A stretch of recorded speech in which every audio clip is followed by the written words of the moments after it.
Dans une société où l'on doit toujours travailler plus, ne serait-il pas venu le moment de travailler plus intelligemment, afin de mettre ses enfants, ses parents, sa famille à l'abri aujourd'hui, mais aussi demain et après-demain?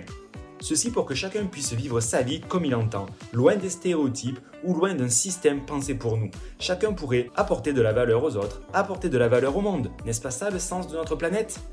Ce monde est bien accessible à tous grâce à la mise en place de revenus passifs où l'on n'a pas besoin d'échanger notre temps pour un salaire.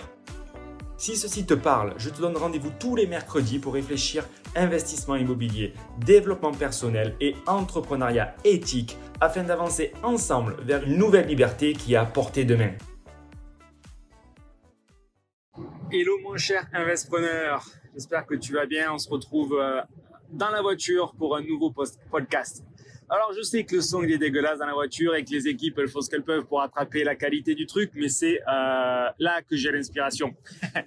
Donc il faut faire avec. Mais je te fais ce podcast aujourd'hui pour te parler de l'univers ou de la loi de l'attraction en fait, parce que c'est un truc de dingue ce qu'il arrive en fait. Tu sais, j'ai fait plusieurs vidéos, peut-être qu'elles sont publiées ou elles vont être publiées sur des nouvelles recherches de pépites immobilières. Parce que du coup, je me suis donné l'objectif en 2021 de repasser chez le banquier, du moins de refaire un achat parce que j'en ai pas fait en 2020. On a vendu la résidence principale, on a revendu des colocs, j'avais plus de CDI, j'avais pas encore les bilans de société, donc je savais que ça allait être très difficile à avoir du financement en 2020. En plus, avec 2 millions d'encours, avec et voilà, je mettais le focus sur le développement de la société. Et donc, objectif 2021, c'était de faire un autre investissement. Et bon, comme tout le monde, tu vois, il faut se faire mal. Hein. Moi, je veux dire, c'est pas parce qu'on en a déjà quelques-uns que c'est plus facile.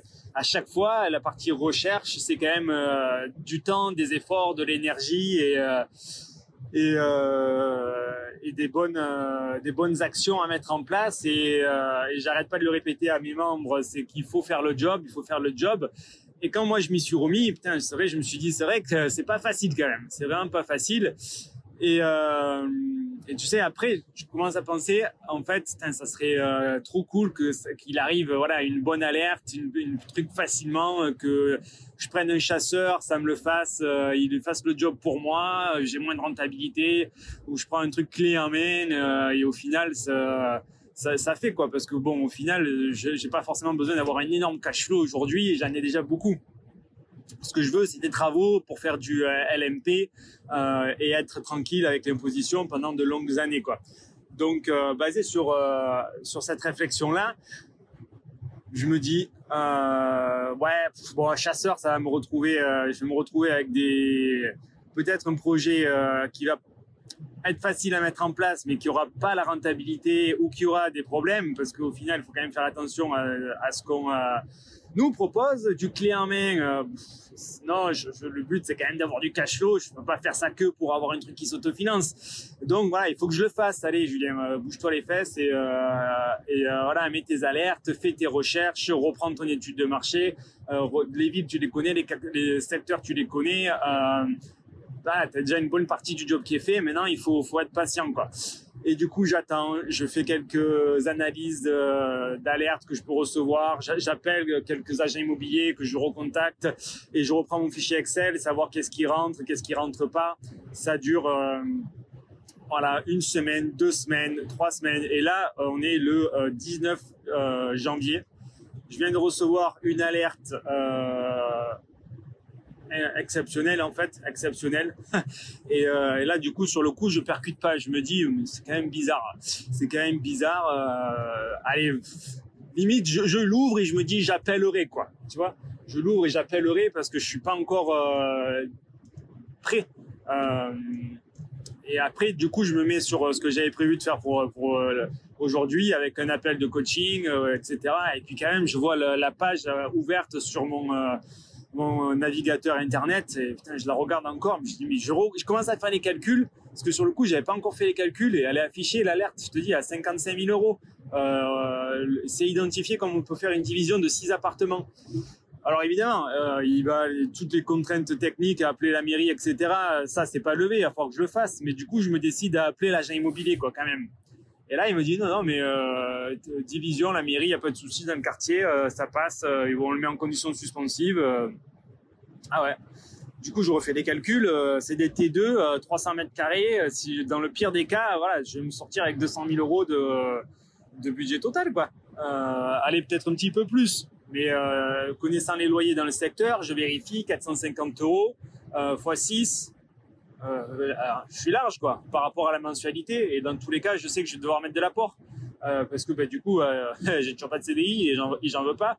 Et j'ai beaucoup d'encours. Mais bon, c'est pas un souci, j'ai de l'apport parce que j'ai fait des reventes. Ça me permet de faire les travaux. Ça correspond exactement à ce que je veux, quoi. Donc du coup, je rappelle l'agent immobilier. Je dis bon, écoutez, ça m'intéresse par rapport à ce que vous me dites. Quand est-ce que je peux le visiter, quoi? Et là, il me dit demain. Demain, là, je suis pas disponible. Non, mais je veux être sûr de visiter le premier parce que là, pour moi, ça correspond exactement à ce que je recherche et ça fait longtemps que je cherche. C'est pas vrai, ça fait 2 semaines que je cherche. Voilà, je sens le bon truc. Bon, il me dit, écoutez, là, aujourd'hui, je suis à Toulouse. Demain, c'est possible. Bon, ok. Rendez-vous planifié pour le lendemain à 13h. Je raccroche. Et là, du coup, je me remets à faire mes trucs. La matinée se passe. Là, l'alerte, je la reçois le matin. Hein. Du coup, je décide d'appeler à 9h après avoir fait un premier appel de coaching. Et puis, je me remets sur faire mes trucs. Et là, 12h, c'est pas possible, quoi. Ça arrive, c'est exactement ce que je voulais. Je l'ai demandé à l'univers. J'ai un bien sur lequel je peux faire des gros travaux, ma division. Faire de la location longue durée, ça dégage facilement 1 000 euros de cash flow en location longue durée. C'est pas possible. Il faut pas que j'attende le lendemain parce que ils peuvent toujours nous la faire à l'envers, quoi. Allez, bam, je rappelle. Et du coup, bref, je comprends qu'il est en train de rentrer, mais qu'en fait, il rentre de Toulouse, sauf qu'il n'est pas disponible l'après-midi parce qu'à 14h, il est de permanence et il doit rester à l'agence immobilière, il ne peut pas sortir. Je dis, écoutez, il est 12h là, je suis là à 13h15. 13h15, 13h30 au plus tard, ça me laisse une demi-heure. À 14h, vous prenez la garde à l'agence, vous ne bougez plus, je visite et si ça me va, je vous ai dit, je vous fais une offre sans condition suspensive, on le verrouille. Il me dit, bon, écoutez, oui, je vous ai dit, vous passerez le premier. C'est vrai que j'arrête pas, le téléphone n'arrête pas de sonner. Tu m'étonnes, c'est 150 euros du mètre carré à l'achat.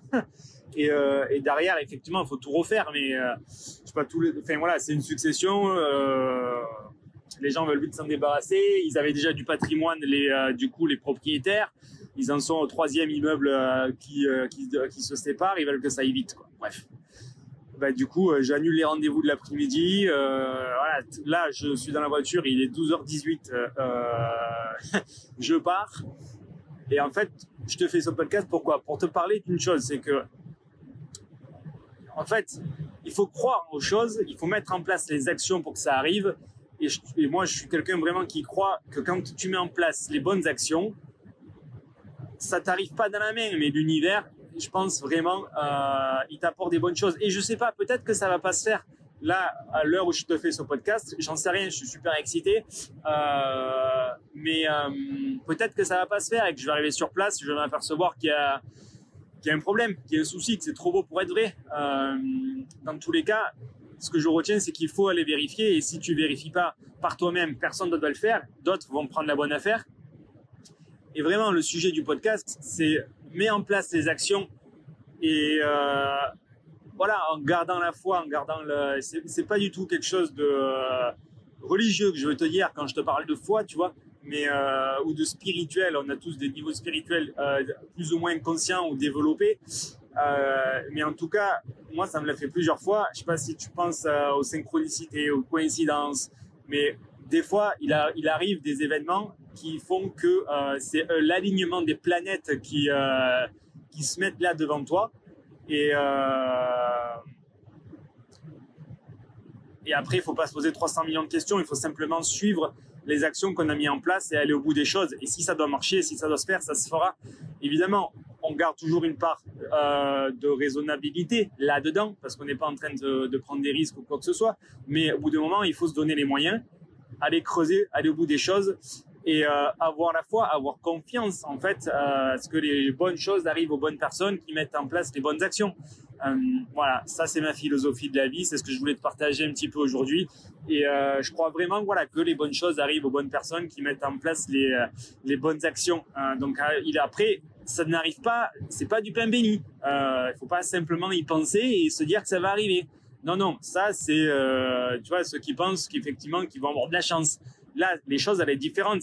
Tu fais en place le job, tu fais ton étude de marché, tu connais tes prix, tu sais la rentabilité, tu la calcules en deux temps, trois mouvements. Tu as ton réseau que tu développes selon certaines méthodes. Tu as ton étude de marché qui est prête. Tu vois, tout ça, il faut faire le job. Et derrière, les bonnes choses arrivent. Les bonnes choses arrivent. Ça, je pense vraiment, voilà, on peut l'appeler comme on veut, l'univers, la loi de l'attraction ou quoi.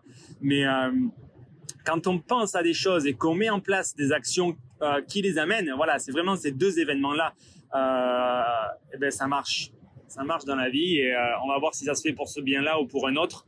Mais moi, j'y crois. Voilà, je t'encourage à faire de même, à penser à ce que tu veux et à mettre en place les actions que tu veux pour y arriver et à actionner ces effets de levier, ces actions pour que ça marche et aller au bout des choses. Et ensuite, c'est comme ça qu'on change de vie, c'est comme ça qu'on s'améliore. Voilà, que tu veuilles investir dans l'immobilier, avoir un nouveau job, ben ouais, il faut mettre en place, construire une famille, trouver l'amour, tout ça, ben il faut le développer et les bonnes choses arrivent aux bonnes personnes. Allez, je te dirai, on verra en vidéo si ça a marché ou pas. Ciao!